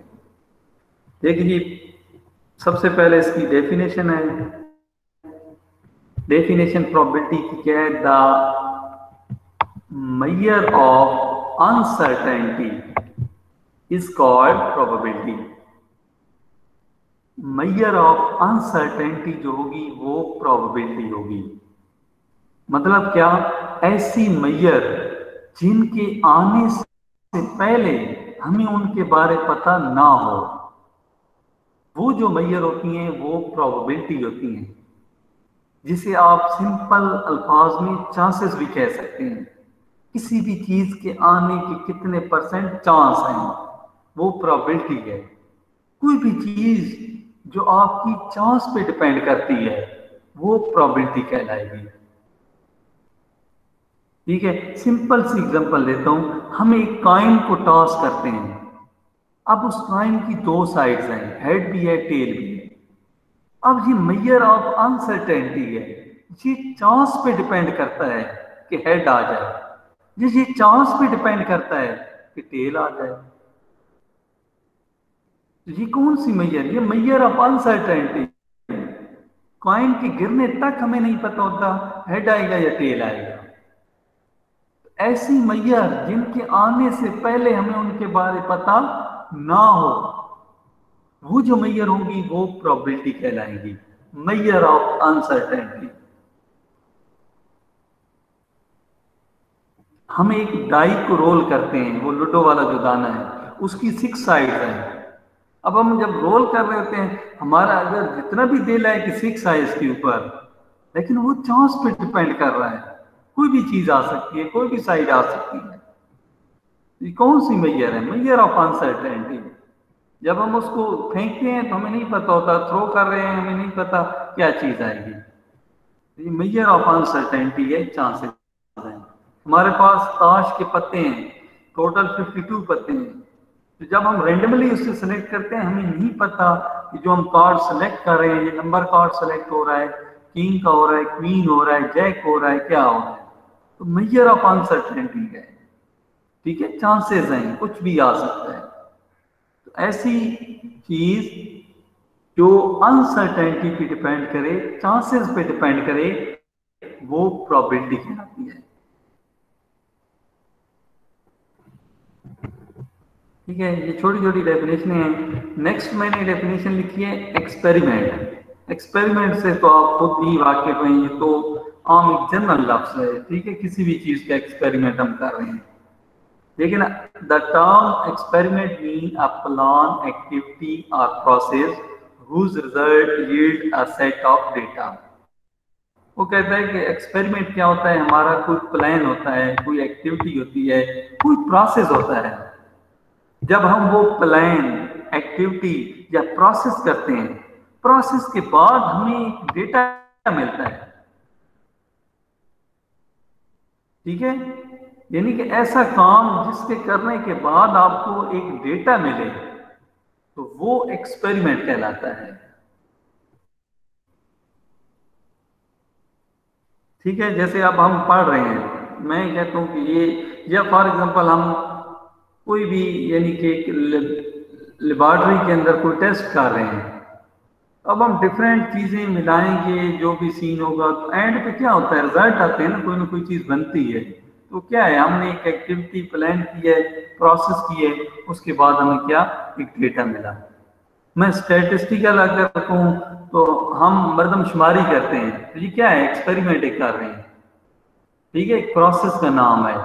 उस प्रोसेस के बाद एंड पे हमें क्या डेटा मिलता है, ठीक है, डिफरेंट चीजों का डेटा मिल रहा होता है। और उसमें हम क्या कह रहे होते हैं कि हमारे पास, फॉर एग्जांपल मैं अगर पॉपुलेशन पे बात करूं, तो एंड पे हम कहते हैं कि पाकिस्तान की आबादी 2018 के मुताबिक पाकिस्तान की आबादी 20 करोड़ हो गई है, ठीक है, 20 करोड़ समथिंग। तो क्या है, हमने एक प्लान की, एक्टिविटी, प्रोसेस की है, उसके बाद हमें एक डेटा मिला, तो वो क्या किया, एक्सपेरिमेंट का। नेक्स्ट क्या है, ट्रायल। ट्रायल क्या होता है, ट्रायल भी आम लाइफ में हम यूज करते हैं। A single performance of an experiment. कोई भी एक्सपेरिमेंट करने से पहले हम जो एक सिंगल उससे परफॉर्मेंस करते हैं, बिल्कुल सिंगल से, तो वो क्या होती है, वो ट्रायल होती है, सिंगल परफॉर्मेंस। ठीक है, ट्रायल के अंदर सिंगल परफॉर्मेंस का वर्ड यूज करना लाजमी है। जैसे हम एक क्रिकेट की टीम बना रहे हैं, हमें एक बॉलर की जरूरत है, तो हम क्या करेंगे, हम एक जो बंदे कहेंगे कि हम अच्छे बॉलर हैं, तो हमने 10 बंदे हैं, हमने एक बंदा सेलेक्ट करना है, तो हम क्या करेंगे, हम एक ओवर कराएंगे ना उनसे, एक ट्रायल लेंगे उनसे, तो जो फिर हमें अच्छा लगा, जिसकी परफॉर्मेंस अच्छी, वो सिलेक्ट हो जाएगा नेक्स्ट एक्सपेरिमेंट के लिए, नेक्स्ट मैच के लिए। मैच क्या है, एक्सपेरिमेंट, ठीक है, उसके लिए वो सिलेक्ट हो जाए। ये तो हम नहीं करेंगे ट्रायल में कि अगर हमने मैच में उससे 10 ओवर कराने हैं, तो हम कहें कि 10 ओवर इधर करें, नहीं, हम एक सिंगल परफॉर्मेंस लेते हैं। सिंगल परफॉर्मेंस में जो चीज सिलेक्ट होती है, फिर हम उसको एक्सपेरिमेंट में यूज करते हैं। ठीक है, तो जो सिंगल परफॉर्मेंस होगी किसी भी एक्सपेरिमेंट की, वो ट्रायल कहलाती है। नेक्स्ट हमारे पास है outcome. Outcome, the result obtained from an experiment or trial is called outcome. The result obtained from experiment or trial. आपने एक एक्सपेरिमेंट किया, उसके बाद जो रिजल्ट आए उससे आप आउटकम कहेंगे। आपने एक ट्रायल लिया, ट्रायल के बाद जो आपके पास यानी कि रिजल्ट आएंगे, उन रिजल्ट को हम क्या कहते हैं, आउटकम कहते हैं। ठीक है, ये हमने आउट की, ये चीज हमने हासिल की। ठीक है, एक एक्सपेरिमेंट या ट्रायल के बाद जो हमें डेटा मिलता है उस डेटा को हम आउटकम कहते हैं।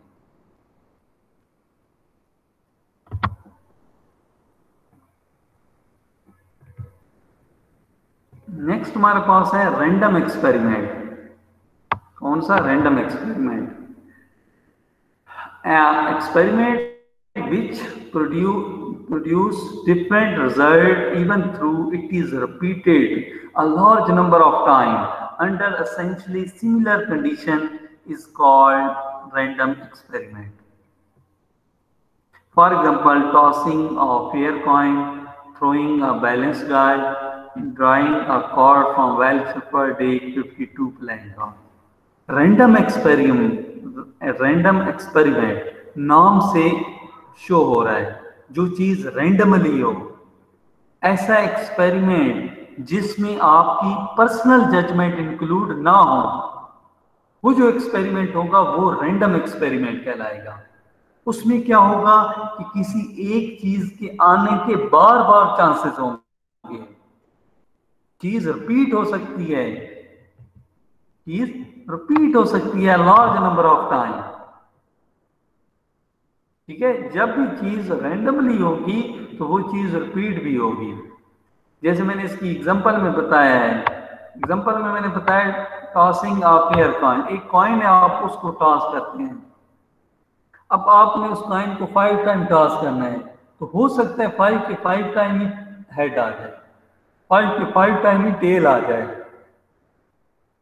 ठीक है, तो एक चीज रिपीट भी हो सकती है। ये नहीं है कि आपने फर्स्ट टाइम टॉस किए तो हेड आ गया, सेकंड टाइम टॉस किए तो आपके पास लाजमी टेल आएगा, नहीं। क्योंकि टॉसिंग ऑफ फेयर कॉइन एक रैंडम एक्सपेरिमेंट है। तो रैंडम एक्सपेरिमेंट के अंदर चीज रिपीट भी हो सकती है, एक चीज के सिलेक्ट होने या आने के बार बार चांसेस होते हैं। इसी तरह आप एक डाई लूडो वाले दाने को थ्रो कर रहे हैं तो एक ही चीज के आने के बार बार चांसेस हो सकते हैं, रिपीट भी हो सकती है। या आप एक कार्ड सेलेक्ट करना है 52 कार्ड में से, तो वो कार्ड भी रिपीट भी हो सकते हैं। लाजमी नहीं है कि जब हम एक कार्ड सेलेक्ट किया जो हमारे पास आया है, फिर हमने उसको शफल किया, उसके बाद फिर किया तो नया कार्ड आएगा, वही कार्ड भी आ सकता है। तो ये रैंडम एक्सपेरिमेंट होता है, ऐसा एक्सपेरिमेंट जिसमें चीज के रिपीट होने के चांसेस हों, जिसमें हमारी पर्सनल जजमेंट इंक्लूड ना हो, वो रैंडम एक्सपेरिमेंट। नेक्स्ट हमारे पास है sample space. Sample space main important है, प्रोबेबिलिटी के चैप्टर एंड तक इसमें सैंपल स्पेस यूज होती रहेगी। ये वर्ड आप सुनते रहेंगे इसके एंड तक सैंपल स्पेस के बारे में। क्या होता है sample space? A set consisting of all possible outcome that can result from a random experiment is called sample space. कहता है कि आप एक रैंडम एक्सपेरिमेंट करते हैं, रैंडम एक्सपेरिमेंट करने के बाद जो आपको आउटकम मिलती हैं, ऑल पॉसिबल आउटकम, वो क्या कहलाती हैं? सैंपल स्पेस कहलाती हैं। ऑल पॉसिबल आउटकम की बात की है। ठीक है, जैसे मैं कहूँ कॉइन, तो कॉइन की ऑल पॉसिबल आउटकम कितनी है? 2 है, हेड आ सकता है या टेल आ सकता है। सेम इसी तरह एक डाई में थ्रो कर रहा हूं तो उसकी ऑल पॉसिबल आउटकम कितनी है? 6 है। 1 से 6 तक कोई भी नंबर आ सकता है, इसके अलावा कुछ भी नहीं आ सकता। इसी तरह कार्ड है तो कार्ड में 52 कार्ड है, उन 52 में कोई भी कार्ड आ सकता है। 52 से कभी हमने नहीं सुना कि 53 कार्ड होते हैं। ठीक है, जो भी रिजल्ट आएगा उन्हीं 52 में से आएगा, उसकी ऑल पॉसिबल आउटकम क्या है? 52 है। जहां तक अगर कोई इशू है इन डेफिनेशन में तो आप पूछ सकते हैं, बाकी मैं ये चीजों की सैंपल स्पेस निकालना सिखाता हूं आप लोगों को। कोई इशू है तो बेटा पूछ सकते हैं आप।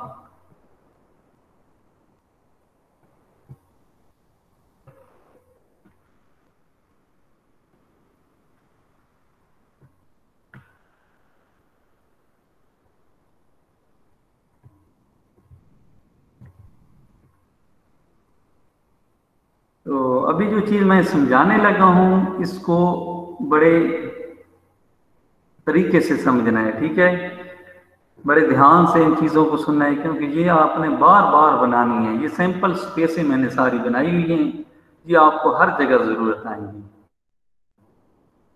तो देखिए जी, फर्स्ट एग्जांपल में है ये, a pair coin is tossed, the total sample space is। वो कह रहा है कि जब आप एक कॉइन को टॉस करेंगे तो सैंपल स्पेस क्या आएगी। अब बात समझनी है, एक कॉइन थोड़ा सा बना लेते हैं जी। ये हमारे पास एक कॉइन है, इसकी दो साइड्स होती हैं, ठीक है, हेड होता है और टेल होता है इस पे। ये हमारे पास एक कॉइन है। जब हम एक कॉइन को टॉस करेंगे तो उसकी टोटल सैंपल स्पेस क्या आ सकती है, 2 आ सकती है ना। हेड आ सकता है या फिर टेल आ सकता है, इसके अलावा कोई और पॉसिबिलिटी नहीं है। कभी आप किसी को ये कहते हुए नहीं सुनेंगे कि मैंने एक कॉइन टॉस किया, हेड और टेल दोनों इकट्ठे आ गए, ये पॉसिबल ही नहीं है, ठीक है। तो टोटल पॉसिबल आउटकम कितनी होती है, 2 होती है। तो उसकी सैंपल स्पेस क्या बनेगी जब हम एक कॉइन को टॉस करेंगे, हेड आ सकता है या फिर टेल।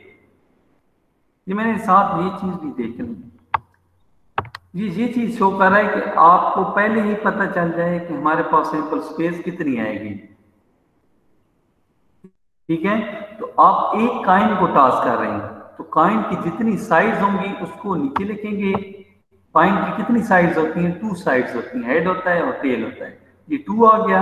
और अमाउंट्स में कितने कॉइन टॉस कर रहे हैं, हम एक कॉइन टॉस कर रहे हैं, तो 2 की पावर 1 किसकी इक्वल आया, 2 के। ये चीज बता रहा है कि जब आप एक कॉइन को टॉस करेंगे तो आपके पास सैंपल स्पेस क्या आएगी, 2 की आएगी। और यहाँ पे देखिए हमने जब सैंपल स्पेस बनाई तो 2 ही आए, 1 2, ठीक है। सेम इसी तरह देखिए जी, इफ वी टॉस 2 कॉइन, वो कहता है कि हमने 2 कॉइन अगर टॉस करने हो तो टोटल सैंपल स्पेस, ये देखिए जी, कॉइन की कितनी साइड्स होती हैं, 2 साइड्स होती हैं। अब अमाउंट में कितने कॉइन हैं, ये 2 हैं, 2 कॉइन टॉस कर रही है, 2 मैंने लगाई है इसकी पावर। वो कहता है सैंपल स्पेस क्या आएगी, 4 आएगी। फिर जब हमने इसकी सैंपल स्पेस यहाँ पे निकाली है तो 4 आएगी। देखें जी कैसे कि दोनों कॉइन पे हेड आ जाए, हम 2 कॉइन को इकट्ठा टॉस करें, दोनों पे हेड आ गया, पॉसिबिलिटी है ना, आ सकता है। ये दूसरी पॉसिबिलिटी क्या है कि फर्स्ट वाले कॉइन पे हेड आया है, सेकंड वाले पे टेल आया है, ये दूसरी हो गई। अब देखें फिर क्या हो सकता है कि हमने कॉइन को 2 कॉइन को टॉस किया है, फर्स्ट वाले पे टेल आया है, सेकंड वाले पे हेड आ गया, ये भी पॉसिबिलिटी है। और ये क्या है कि हमने 2 कॉइन को टॉस किया, दोनों पे टेल आ गया, ये भी पॉसिबिलिटी है, ठीक है। तो ये चीज क्या है, ये इसकी सैंपल स्पेस है। जब आप 2 कॉइन को टॉस करेंगे तो इसके अलावा कोई और चीज उसमें नहीं आ सकती। दोनों पे हेड आ गया, दोनों पे टेल आ गया, फर्स्ट पे हेड सेकंड पे टेल, फर्स्ट पे टेल सेकंड पे हेड, इसके अलावा कोई पॉसिबिलिटी नहीं है। इसके अलावा अगर आप कोई बनाना भी चाहेंगे वो रिपीट होगी चीज। ये ऑल पॉसिबल आउटकम है इसकी जब आप 2 कॉइन को टॉस करेंगे, और ये इसकी सैंपल स्पेस है। तीसरा हमारे पास क्या है कि इफ वी टॉस 3 कॉइन, अगर आप 3 कॉइन को टॉस करेंगे तो सैंपल स्पेस क्या आएगी। तो ये देखें जी, कॉइन की साइड्स कितनी होती हैं, 2, अमाउंट्स में कितने हैं इस टाइम, 3 है। ये मैंने इसकी पावर क्या लगाई है, 3, 2 की पावर 3 8। वो कहता है जब आप 3 कॉइन को टॉस करेंगे तो उसकी सैंपल स्पेस 8 की बनेगी। ये मैंने सैंपल स्पेस बनाई है इसकी, ये देखिए तीनों के ऊपर हेड आ गया, फर्स्ट पे हेड, सेकंड वाले पे टेल, थर्ड वाले पे हेड आया है, फर्स्ट पे टेल, बाकी दोनों पे हेड आया है, ठीक है। इस तरह करते करते ये 8 की सैंपल स्पेस बनी है फॉर 3 कॉइन, इसके अलावा कोई और नहीं बनेगी। ठीक है, तो ये हमारे पास किस चीज की हो जाएगी, ये हमारे पास 3 कॉइन के लिए हो जाएगी। देखिए जी, इनको बनाया कैसे है, ये बनाना बिल्कुल मैंने आपको यहाँ पे शो किया है। इसे आप ट्री डायग्राम कहते हैं। जो चीज शो हो रही है इसे क्या कहेंगे, ट्री डायग्राम। ये देखिए, फर्स्ट वाला जो कॉइन था उसकी 2 पॉसिबिलिटी थी, हेड और टेल, ये मैंने लिख दी। ये फर्स्ट वाले कॉइन के हेड और टेल।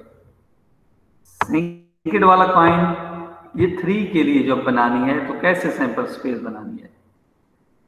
सेकंड वाला कॉइन उसकी जो हेड और टेल होंगे वो हेड के सामने भी लगाएंगे फर्स्ट वाले पे, और टेल के सामने भी लगाएंगे हेड और टेल। और जो थर्ड वाला है, थर्ड वाला आपके पास कॉइन है, उसका जो हेड और टेल होगा वो इन हर एक के आगे हम हेड और टेल लगाएंगे, इसके सामने, इसके सामने, इसके सामने भी और इसके सामने भी। फिर हम इनको मल्टीप्लाई करेंगे। ये हेड इससे मल्टीप्लाई होगा हेड से, और फिर ये हेड इससे मल्टीप्लाई हो जाएगा इस साइड से। तो ये देखें, हेड हेड हेड, ये फर्स्ट वाली बन गई। ठीक हो गया। अब देखें दूसरी कैसे बनी। ये हेड इस हेड से मल्टीप्लाई हुआ, देन ये मल्टीप्लाई किससे हुआ, हेड से तो ऑलरेडी हो चुका है, अब किससे मल्टीप्लाई हुआ है, ये टेल के साथ। सेकंड सैंपल स्पेस कौन सी बन रही है, हेड हेड टेल, ये आ गई हेड हेड टेल। ठीक है। अब देखिए, अब ये हेड किसके साथ मल्टीप्लाई होगा, इस टेल के साथ, और ये फिर टेल आगे किससे, ऊपर वाले हेड के साथ मल्टीप्लाई होगी। तो क्या बनेगा, head tail head, head tail head, ये बन गया। ठीक है। या फिर क्या है कि ये हेड जो है इस टेल के साथ मल्टीप्लाई हुआ, और ये टेल फिर इस टेल के साथ मल्टीप्लाई हुई। तो क्या बनेगा, head tail tail, head tail tail, ये देखने बन गया। ठीक है। अब हेड के विद रिस्पेक्ट और कोई पॉसिबिलिटी नहीं है। अब हम टेल के आएंगे पास। अब जब टेल के पास आए तो टेल मल्टीप्लाई होगा इस हेड से, और ये हेड सामने हेड से मल्टीप्लाई होगा पहले। तो क्या आएगा, टेल हेड हेड, ये फर्स्ट वाला आ गया। फिर क्या होगा, टेल मल्टीप्लाई होगा हेड से, और ये फिर देख लें, इसको मैं शो कर देता हूँ। ये मल्टीप्लाई हुआ हेड से, और फिर ये हेड इस सेकंड वाले टेल से मल्टीप्लाई होगा, क्योंकि हेड से तो ऑलरेडी हो चुके हैं। क्या बनेगा, टेल हेड टेल, ये देखिए टेल हेड टेल, ये आ गया। अब क्या होगा, ये टेल मल्टीप्लाई होगा इस टेल के साथ, फिर ये टेल मल्टीप्लाई होगा इस सामने वाले हेड के साथ। तो क्या बनेगा, टेल टेल हेड, ये देखिए टेल टेल हेड, ये बन गया। उसके बाद क्या है कि ये जो टेल है ये टेल के साथ मल्टीप्लाई हुआ, और फिर ये टेल हेड के साथ तो मल्टीप्लाई हो चुकी है, अब किसके साथ मल्टीप्लाई होगी, टेल के साथ। तो ये लास्ट वाली बनेगी टेल टेल टेल, लेकिन टेल टेल टेल। अब देखें, इसके अलावा कोई पॉसिबिलिटी नहीं है। इसे आप ट्री डायग्राम भी कहते हैं। आप जो सैंपल स्पेस है इसके थ्रू भी बना सकते हैं। ये देखें ना, जो पीछे मैंने दी थी सारी यही सैंपल स्पेस थी और 3 लाइन, क्योंकि 2 के लिए तो आसान है, 1 के लिए तो आसान है। जब 3, 4 की बात आएगी फिर हम ट्री डायग्राम को यूज करते हैं, आसानी से हम ये बना लेते हैं। और भी कुछ मेथड हैं, अगर ये मुश्किल लगेगा तो हम आगे जब क्वेश्चन आएंगे तो उनमें कुछ और मेथड है, हम वो वाले मेथड यूज कर लेंगे। ठीक है, फिर 2-3 मेथड हो जाएंगे, वो काम आसान हो जाएगा। सर ये इसमें सिर्फ कॉइन के लिए बनानी है या बाकी चीजों के लिए भी बना सकते हैं? बाकी चीजों के लिए भी अभी हम बनाते हैं। ये कॉइन के लिए यहाँ तक था, मैक्सिमम जो मैंने दिया तो वो यानी कि 3 के लिए दूंगा, क्योंकि 4 के लिए फिर 16 की सैंपल स्पेस बनेगी। बनाना आसान है लेकिन वो चीज काम बढ़ता जाता है। तो ये है कि हम मैक्सिमम जो क्वेश्चन आते हैं वो 3 कॉइन तक ही आते हैं, तो इसीलिए यहाँ तक की सैंपल स्पेस आप लोगों को बनाना आनी चाहिए। जी कॉइन के लिए हो गया। फिर इसके बाद आ जाते हैं हमारे पास डाइस। डाइस के लिए सैंपल स्पेस हम कैसे बनाते हैं, ये तो बिल्कुल ही इजी काम है। देखिए इफ वी थ्रो 1 डाइस, अगर आप एक डाइस को थ्रो करें, देन टोटल सैंपल स्पेस, वो कहता है टोटल सैंपल स्पेस कितनी होगी। अब देखिए ना, मैंने वही बात बताता हूँ, डाइस की साइड्स कितनी होती हैं 6, ये साइड लिखनी है, और डाइस कितने डाइस थ्रो कर रहे हैं, फिलहाल हम एक डाइस को थ्रो कर रहे हैं। 6 की पावर 1 किसकी इक्वल आ गया, 6 की इक्वल आ गया। इसका मतलब क्या है कि जब आप एक डाइस को थ्रो करेंगे तो उसकी सैंपल स्पेस 6 आएगी। ये मैंने शो भी किए हैं, यानी कि उस डाइस के ऊपर 1 भी आ सकता है, ये 2 भी आ सकता है, 3 भी आ सकता है, 4 भी आ सकता है, 5 आ सकता है, या 6 आ सकता है। इसी तरह होता है ना, यही चीजें शो हो रही होती हैं। तो जब आप एक डाइस को थ्रो करेंगे तो उसकी सैंपल स्पेस 6 आएगी। ये देखिए 1 2 3 4 5 6,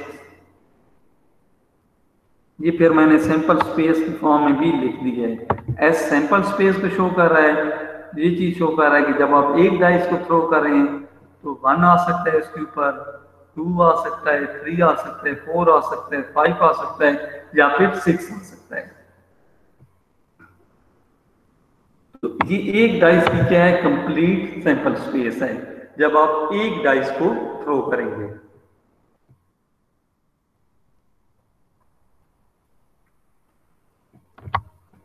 जब आप 2 डाइस को थ्रो करेंगे, ठीक है जी, अगर आपने क्या किया है, इफ वी थ्रोइंग 2 डाई, अगर हमने 2 डाइस को थ्रो किया, देन टोटल सैंपल स्पेस किसकी इक्वल आएगी। देखें जी, डाइस की साइड्स कितनी होती हैं, 6 होती हैं। अब हम कितने डाइस थ्रो कर रहे हैं, 2 डाइस थ्रो कर रहे हैं, तो इसकी पावर मैंने क्या लगाई है, 2, तो 6 की पावर 2 36। आपके पास सैंपल स्पेस कितनी आएगी, 36 की आएगी। ठीक है, अब देखिए ये फर्स्ट जो डाइस था उसके ऊपर क्या होते हैं, 1 2 3 4 5 और 6, ये फर्स्ट डाइस वाले आ गए, ये सेकंड डाइस वाले हैं 1 2 3 4 5 6। ठीक है, इसकी सैंपल स्पेस ये सारी यहां से लेके यहां तक सैंपल स्पेस है। तो क्या करना है, इजी वे क्या है कि इस 1 को, फर्स्ट वाले डाइस के जो 1 है, इसको पहले आप इन सारों से मल्टीप्लाई करें 6 से, तो आपके पास ये फर्स्ट वाली रो बन जाएगी। ठीक है, 1 देखिए ना, 1 1 1 2 1 3 1 4, ठीक है, 1 5 और ये 1 6। ठीक है, जब आप इस ये 1 की वजह से पाने की, अब हम क्या करेंगे, इस 2 को क्या करेंगे, इन्हीं सारों से मल्टीप्लाई करेंगे, ये हमारे पास सेकंड रो बन जाएगी।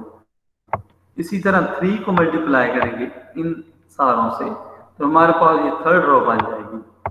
इसी तरह हम 4th को क्या करेंगे, इन सारों से मल्टीप्लाई करेंगे, 4th रो आ जाएगी। सेम 5 को मल्टीप्लाई करेंगे आप लोग, ये 5th रो आ जाएगी आपके पास, और 6 को मल्टीप्लाई करेंगे इन ये जो सारे हैं इनके साथ, ये आपके पास 6th रो आ जाएगी। ये मैंने यहाँ पे क्लियर करके भी लिखा हुआ है, ये वही चीज है। तो ये आप अगर इनको काउंट करें तो ये टोटल कितनी है, 36 हैं। ठीक है, ये 1 2 3 4 5 6, 1 2 3 4 5 6, ये कितने हो जाएंगे, 36। ये टोटल आप काउंट करेंगे तो कितने बनेंगे, 36।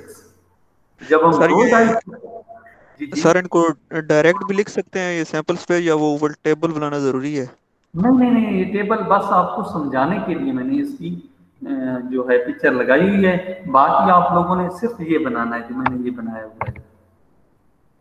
ठीक है, जस्ट वहां पे समझाना था कि इनको मल्टीप्लाई कैसे किया है। बाकी आप लोगों ने सिर्फ ये सैंपल्स पे डायरेक्ट लिखनी है। ठीक है, तो ये टोटल कितने आ गए 36। जब आप दो डाइस को थ्रो करेंगे तो आपके पास सैंपल स्पेस कितनी आएगी 36। इसके बाद अगर हम 3 को करें तो 6 की पावर 3 216 216 मेरे ख्याल में सैंपल स्पेस बनते हैं, लेकिन वो फिर काम बहुत लेंथी हो जाता है, वो हम यहाँ पे नहीं कराएंगे। आपके पास सैंपल स्पेस अगर डाइस की आती है तो मैक्सिमम 2 तक आएगी। ठीक है, 2 से ज्यादा नहीं होगी।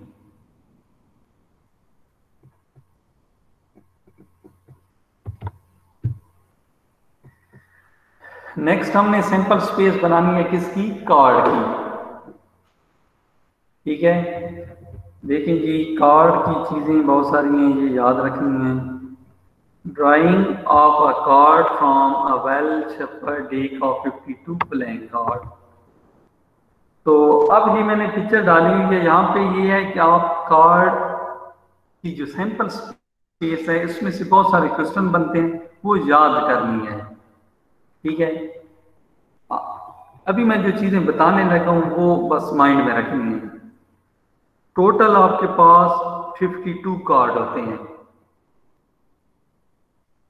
52 कार्ड में दो कैटेगरीज के कार्ड होते हैं, कुछ ब्लैक होते हैं और कुछ रेड होते हैं।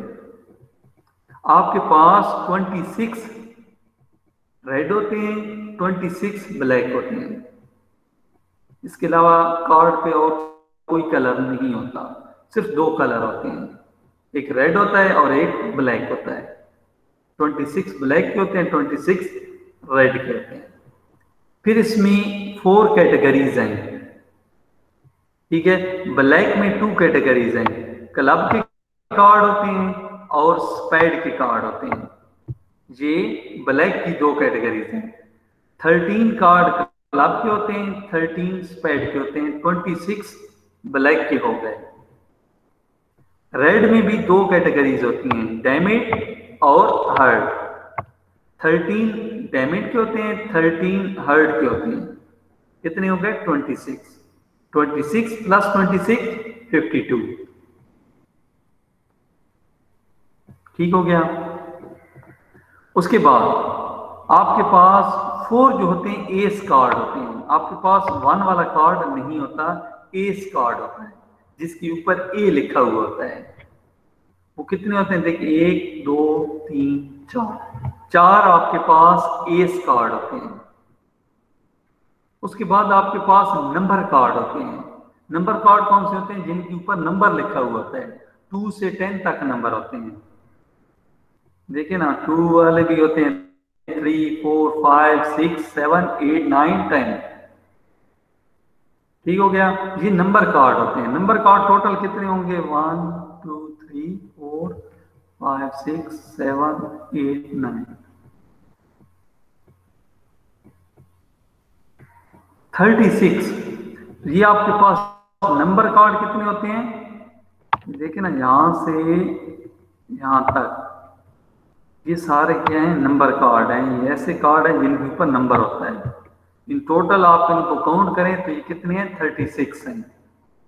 तो 36 आपके पास नंबर कार्ड होते हैं। उसके बाद आपके पास एक जैक होता है, क्वीन होता है, किंग होता है। इनके ऊपर शक्ल बनी हुई होती है, इसलिए हम इन्हें शेप वाले कार्ड भी कहते हैं।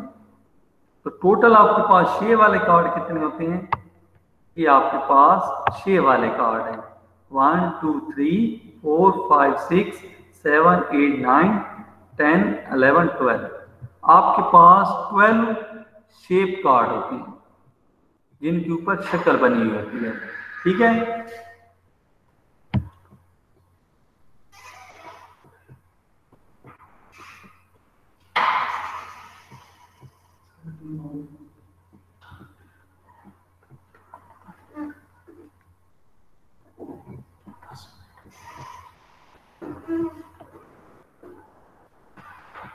ठीक है जी। तो ये आपके पास टोटल सैंपल स्पेस है, ये याद रखनी है। ठीक है, जो बातें बताई हैं। टोटल कार्ड कितने होते हैं, 52। कौन कौन से कलर के होते हैं? रेड के होते हैं और ब्लैक के होते हैं। रेड में कितने होते हैं? 26, ब्लैक में 26। रेड में कौन कौन से कार्ड हैं? डैमेज और हार्ट के। 13 डैमेज के होते हैं, 13 हार्ट के। ब्लैक में कौन कौन से हैं? क्लब और स्पैड के। 13 क्लब के और 13 स्पैड के होते हैं। ठीक है। इसके अलावा एस कार्ड कितने होते हैं? जिनके ऊपर ए लिखा 4। नंबर कार्ड कितने होते हैं? 36, जिनके ऊपर नंबर लिखा होता है। और शेप कार्ड कितने होते हैं? जिनके ऊपर शेप बनी हुई होती है, वो हमारे पास 12 कार्ड होते हैं।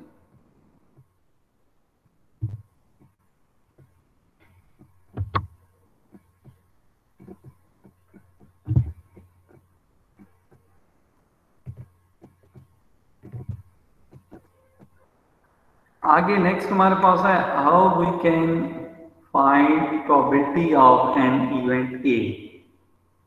कोई भी इवेंट है तो उसकी प्रोबेबिलिटी कैसे फाइंड करेंगे? प्रोबेबिलिटी करते हैं, फिर हम इसको फाइंड अप करते हैं। तो ये है कि फिर जो चीज़ इसमें कुछ स्लाइड थोड़ी सी है मेरे ख्याल में वो रह भी गई, तो फिर हम नेक्स्ट लेक्चर में पहले वो स्लाइड पढ़ लेंगे और फिर हम अपना नेक्स्ट लेक्चर जो होगा वो स्टार्ट करेंगे। ठीक है। जो इसकी स्लाइड पीछे बचेंगी वो मैं कोशिश करूँगा कि वो जो है वो नेक्स्ट लेक्चर में इंक्लूड कर दूँ।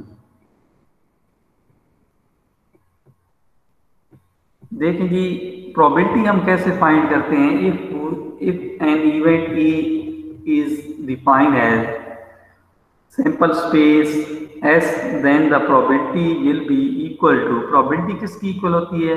कैसे हम फाइंड करते हैं प्रोबेबिलिटी? कि number of favourable outcome over total number of possible outcome. ठीक है। प्रोबेबिलिटी कैसे फाइंड करते हैं? कि आपकी फेवरिज्म किस में है, वो डिवाइड करेंगे टोटल आउटकम पे, सैंपल स्पेस पे, तो आपके पास प्रोबेबिलिटी आ जाएगी। ये मैंने प्रोबेबिलिटी का फार्मूला लिखा हुआ है। कोई इवेंट ए है, उसकी प्रोबेबिलिटी कैसे फाइंड करेंगे? एन ए फेवरेबल आउटकम और एन एस क्या है? सैंपल स्पेस या टोटल पॉसिबल आउटकम। आपके पास क्या चीज आ जाएगी? प्रोबेबिलिटी आ जाएगी। ठीक है। नेक्स्ट ये होगा किसके हमारे पास